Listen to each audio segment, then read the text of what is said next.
നറുചിന്തകളിലേക്ക് ഏവർക്കും സ്വാഗതം.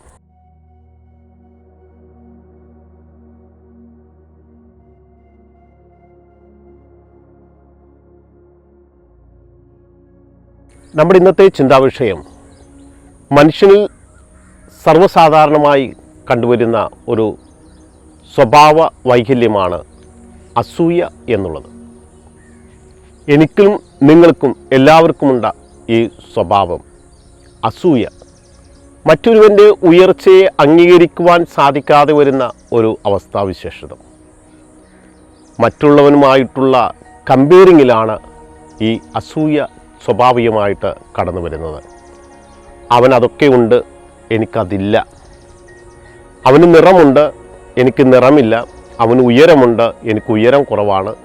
ഇങ്ങനെ ദൈവം സൃഷ്ടിച്ചിരിക്കുന്ന എല്ലാ മനുഷ്യരും വ്യത്യസ്തരാണ് എന്ന് ആദ്യം നമ്മൾ മനസ്സിലാക്കുക.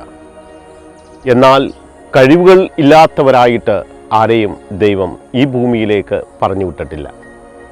എല്ലാ മനുഷ്യർക്കും വ്യത്യസ്തമായ കഴിവുകളുണ്ട്. ഈ കഴിവുകളെ തിരിച്ചറിയുവാൻ സാധിക്കാതെ വരുന്നതാണ് ഏറ്റവും വലിയ ആപത്ത്.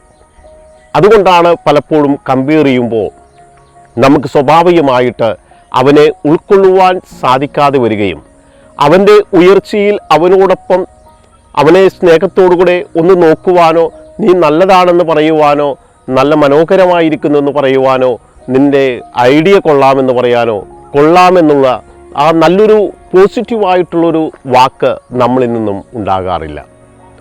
അത് അംഗീകരിക്കുവാൻ നമുക്ക് സാധിക്കാത്തത് കൊണ്ടാണ് ആ വിധത്തിൽ ആ വിഷയത്തെ നമ്മൾ കാണുന്നത്.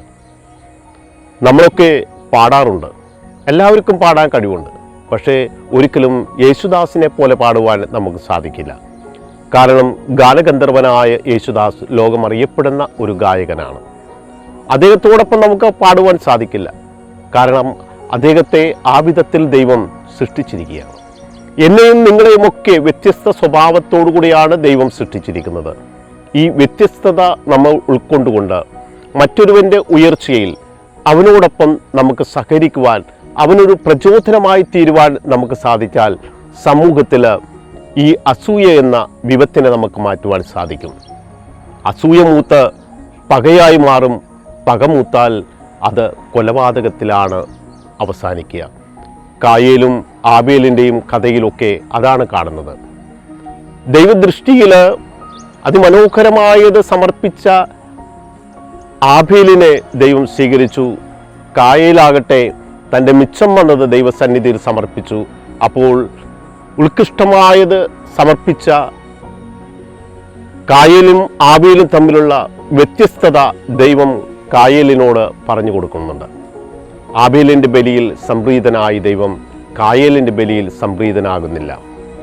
ഇങ്ങനെ തീർച്ചയായിട്ടും കുറവുകളും പോരായ്മകളും ഒക്കെ എല്ലാവരിലും ഉണ്ട് എന്ന സത്യം തിരിച്ചറിഞ്ഞുകൊണ്ട് നല്ലൊരു പോസിറ്റീവ് എനർജി മറ്റുള്ളവർക്ക് നൽകുവാൻ സാധിക്കുന്ന വിധത്തിൽ നമുക്ക് പെരുമാറുവാനും മറ്റവരുടെ ഉയർച്ചയിൽ അവനോടൊപ്പം സന്തോഷിക്കുവാനും സാധിക്കുന്ന ഒരു മാനസിക അവസ്ഥയിലേക്ക് നമുക്ക് കടന്നു വരാം.